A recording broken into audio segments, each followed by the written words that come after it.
You guys about. So hey everybody over on Facebook, over on YouTube, I am joined by the lovely Sarah Bramall today. I'm always joined by Sarah. I don't know why I'm saying that as if I'm never joined by Sarah. For those people that don't know us, we are transformation coaches. We're NLP and DISC practitioners, and we help female entrepreneurs, female business owners, and female careerers, female professionals to thrive and just live their absolute best life. And we're over on Instagram today as well. So if we're looking over here or away from the camera, then we're talking to you guys over on Instagram. So hey to everyone that's joining us there. And if I'm looking straight ahead at you, then I am talking to you guys over on Facebook and YouTube. And today's live is all about, I'm just seeing Sarah twiddling with her Instagram video at the moment. But today's live is all about our recent feature. And I say ours because Sarah and I, whatever's her success is my success, and whatever's my success is hers. But Sarah's lovely feature in Psychologies Magazine this month, this edition, with her wonderful husband, John, and also talking about how this all worked out, how it all happened, because we know, I'm going to hold it up here, we know as female entrepreneurs, but also as female professionals, we know how hard it is to talk about ourselves, to talk about our highs, to talk about our lows, to be visible, to putting ourselves out there. And this article does everything that we embody and that we embrace as the Coaching Catalyst. So I'm going to be quiet and I'm going to say hi to Sarah, and hopefully she'll be able to connect back with me over on Instagram in a second. But I'll say hey to Sarah. How are you, Sarah? Hey, Rebecca, how are you? I'm here on StreamYard. I'm still getting the sound through though from Instagram. So I've just stopped my Instagram feed. I might have to let you go solo. Really? On it. Yeah, I know. I kept turning the volume down and you kept coming back. So it wasn't, I don't know what's working. Yeah, it's weird, isn't it? Because I'm guessing, can you, I don't know if you can hear. I don't know if we're getting any kind of background feed. Or maybe we'll just do it on Instagram. And if we get an echo, you guys can let us know. I'm inviting you Let's again. Just go with it. Yeah, I'm inviting you again. And definitely turn the volume down. And if anyone else can hear any background noise or any echo over on Instagram or over on Facebook, just let us know, because we're trialing this out. We're not tech geniuses, and we don't proclaim to be. Like, we know that we have to learn new skills as entrepreneurs. So this is definitely what we're doing today. I can see that Unlikely Mummy is joining me. So thank you for joining us. And I can see that Kay, I can't pronounce the last name, but Shitaji is here. So thank you for joining us as well. So, are you still getting a bit of echo, Sarah? I can still hear you through my phone. It's really weird. I keep taking the volume down, and it's still kind of there, if that makes sense. So I'm not quite sure what's going on. It's a really weird one, but that's really okay. I'm just gonna keep talking. And if you guys have the sound, if you can hear it kind of both ways, let us know in the comments, please, because we're just kind of trying this out. Definitely. We wanted to talk today, didn't we, about psychologies, about how that kind of came to be, and what we did, and the steps that we follow, and what we do. Again, we're not experts in PR, but actually, Rebecca, particularly as an ex-journalist, you do have quite a lot of value, right, to share in terms of PR and PR. You do. So we've had some questions about that since I posted the Psychologies article. We've had some questions about that from various members of our community. So we just wanted to come on and just share what we can share and see what we can do to help you guys today. So it probably will be more of an interview, Sarah, of me like starting with like, how did you get featured? What was the process that was involved in that? And then we'll probably kick off with some tips maybe later on. So if people are just joining us, I'll just remind you. So Sarah was featured in the UK edition, March 2022. So this year, she had a full feature, way, full feature with her discussing her relationship with her husband and the ups and the downs, but mostly about the communication, right? And the unity and supporting each other. So I'll let you probably talk a bit more about the feature, just a little bit, so that people can go and get a copy and read it. So what were you talking about with the journalist? That's probably the first thing.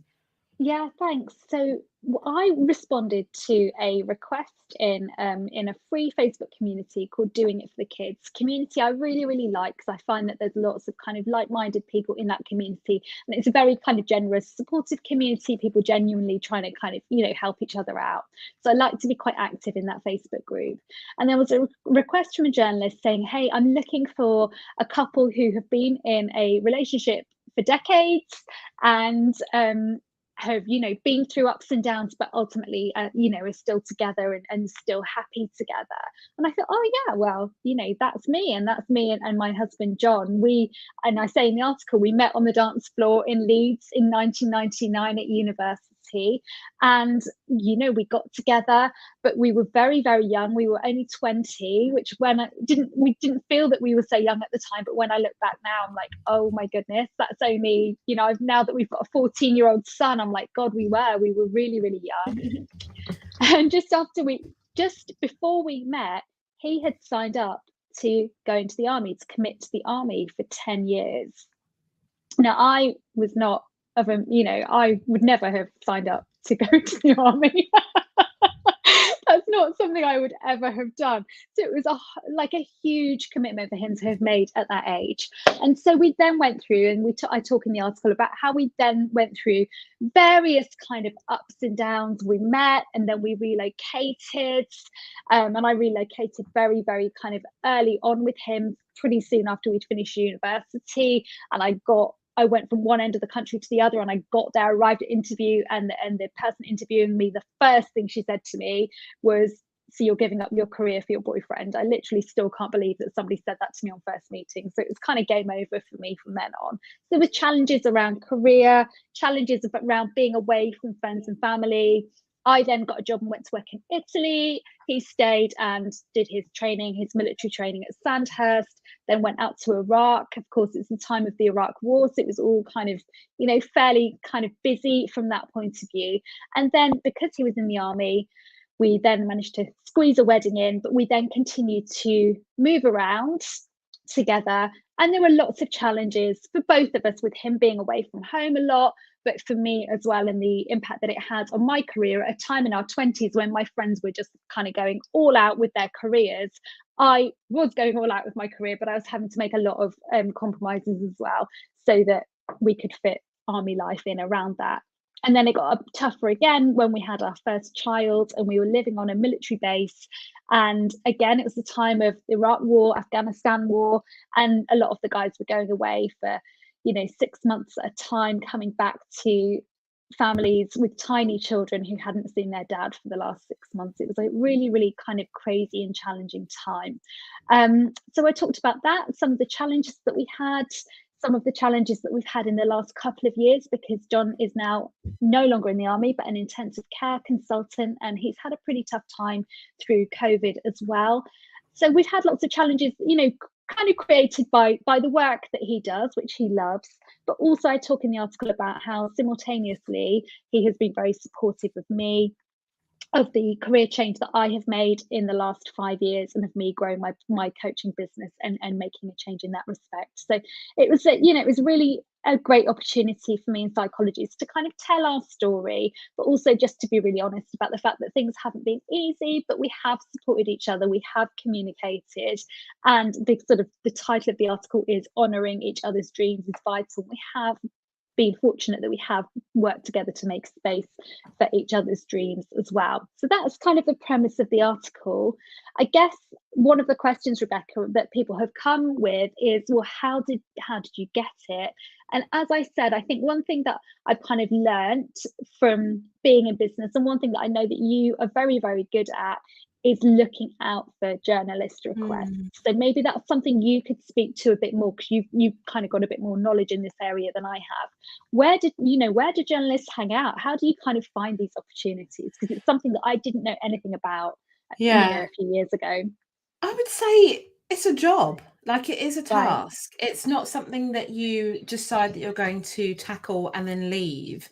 I think it's something that's ongoing, and I think you require patience, but also the ability to build relationships as well. I think that's really, really important. And that's, we stand by that for our business as well, right? Building really valuable and long-term connections. So the first and foremost place I think that they hang out is in Twitter. So Twitter is a very fast-paced platform, right? Our posts get seen and they don't remain very visible for very long. And that's one of the reasons why journalists like to use that, because their deadlines are always ongoing. And some of their deadlines, or most of the deadlines as well, are time conscious as well, like very time led. So if we look at most of the common hashtags that people use would be journo request and PR request. But what I tend to do, or what I did tend to do, is I tended to really focus on the articles or publications that I wanted to be featured in, and then look at the journalists that tend to write those style features.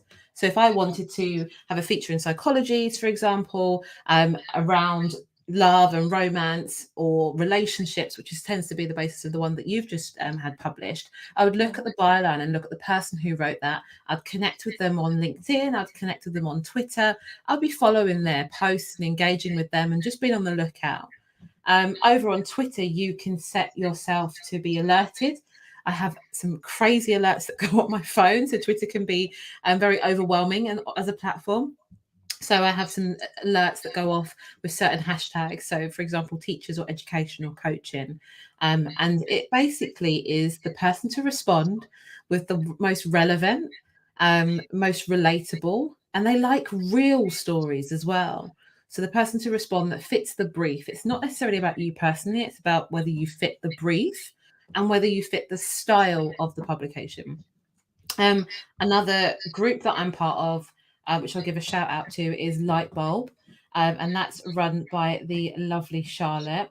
And Charlotte actually I connected with over on Twitter, so she's got a really big Twitter following, created a Facebook group, and I think the investment's like £5.99.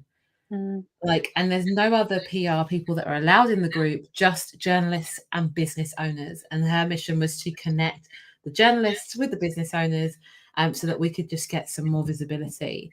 But actually what you tend to find is that the pitches that go through are not blatant pitches of, here's my business in your face, I want to talk about my business and I want to get my name in the press. It's more about you as the person. What have you been through? What have you experienced? What has led you to where you are now? What can you share with the community that helps them to be interested in what you do? And even if you find that you're responding to a PR or a journo request that doesn't have a feature or a mention for your business, that's okay, because it's about you. So some of them offer to have you featured in their business, and some of them offer you not to be featured in their business. So it's really important that you don't turn down opportunities just because your business is not mentioned. So they're my two big tips, is to really decide on which publications you want to be featured in.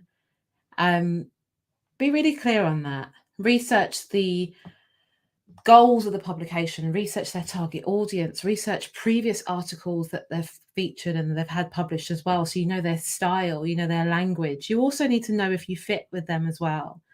There's some publications that I've agreed to be featured in previously that I probably didn't gel with as much, probably wasn't necessarily my audience.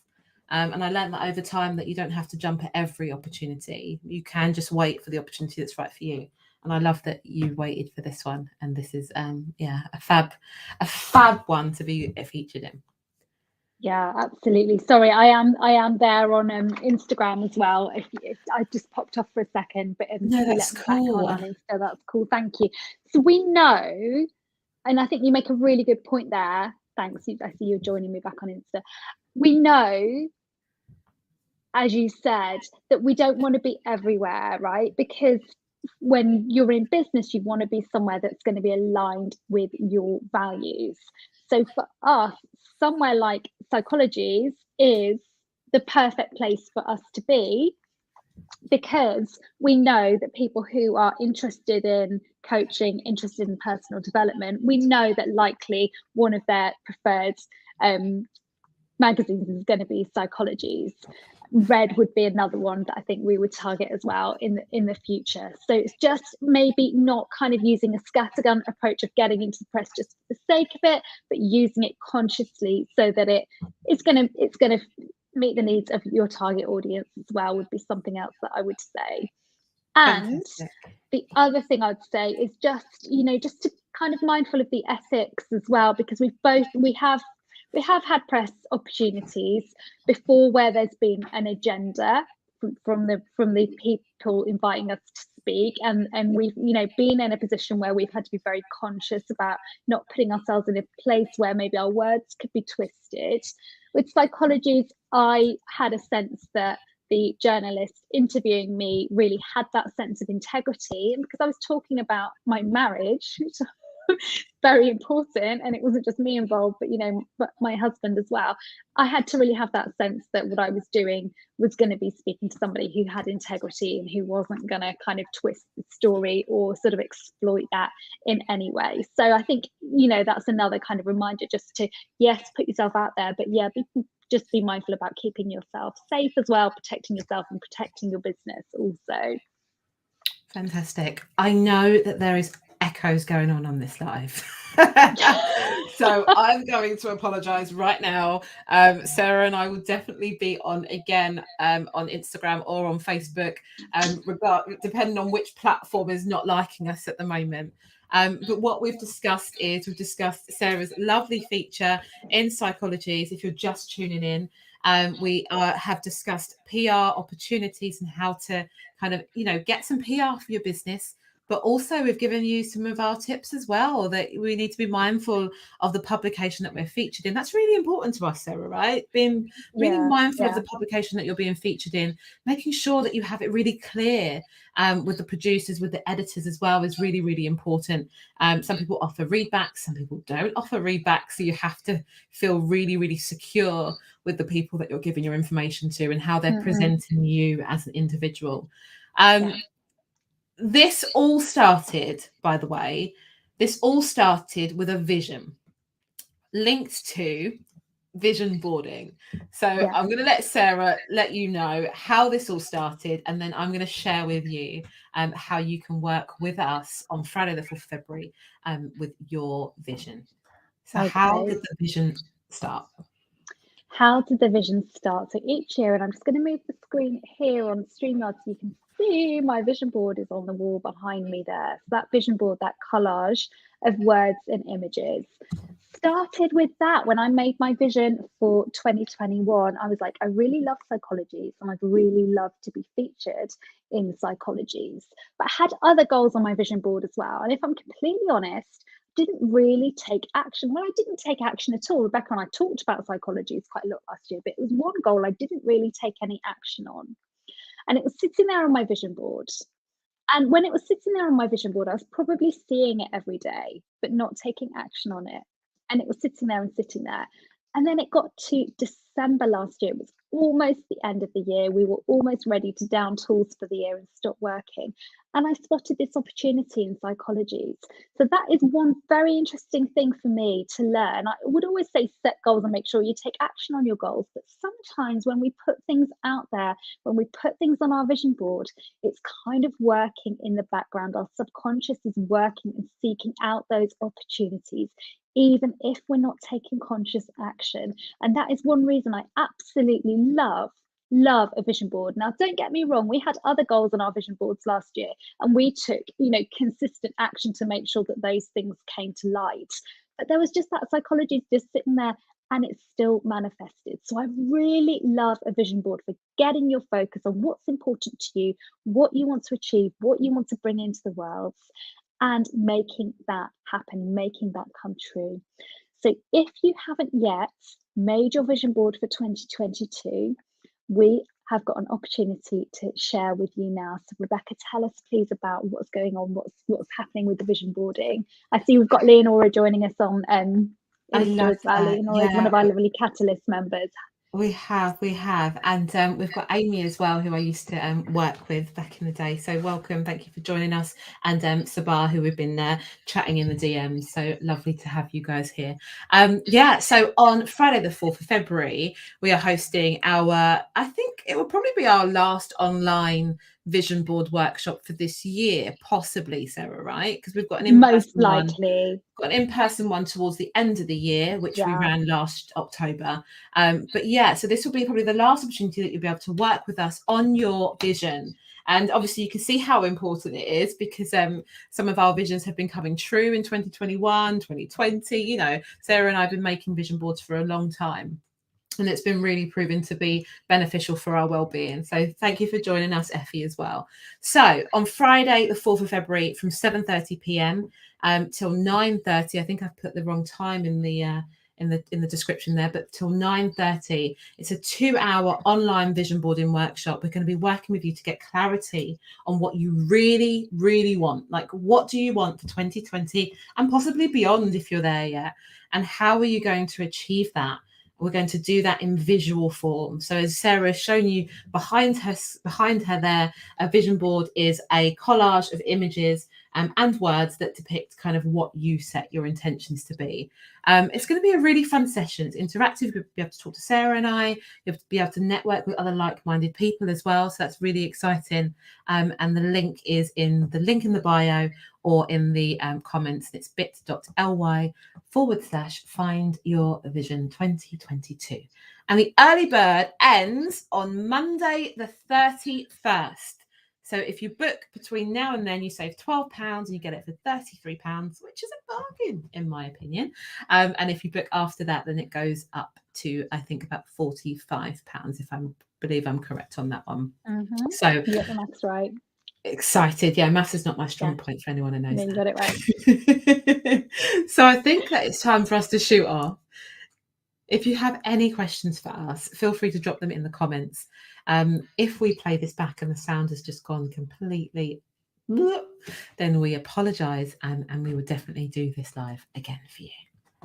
Okay, cool. All right, guys. Thanks for those of you who joined us. Thanks for sticking with us with our tech dramas of the day. We really appreciate you being here. Any questions you've got for us, feel free to drop them in our DMs. We're really happy to help you however we can. Cool. Okay. All right. Take care.